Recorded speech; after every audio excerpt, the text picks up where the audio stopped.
La question de Clio. Bonjour Clio, tu as une question, je crois. Oui, bonjour. J'aimerais savoir, il y a la ville close, mais pourquoi il y a aussi la vieille ville?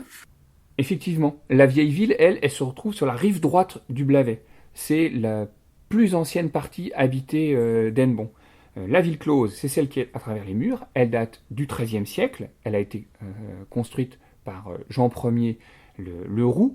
Mais la vieille ville de l'autre côté, elle est beaucoup plus ancienne.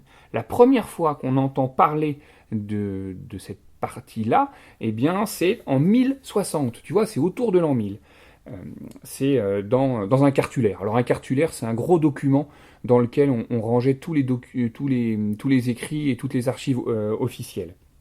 Et en 1060, eh bien, on parle du château d'Hennebon. Alors attention, quand on dit château, il ne faut pas que tu imagines des grosses murailles, une tour importante, etc. Mais sur la colline, sur la rive droite, qui est juste au bout de la passerelle aujourd'hui, il y avait en haut une tour, souvent qui est au début une tour qui peut être en bois, mais qui après peut être une tour en pierre et qui permet de surveiller alentour.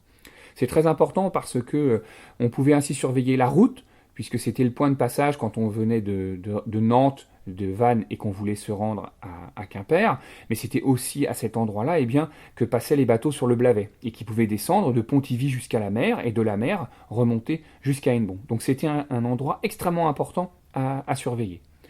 Aujourd'hui, il reste plus de traces, si ce n'est une rue qui s'appelle la rue du Vieux Château.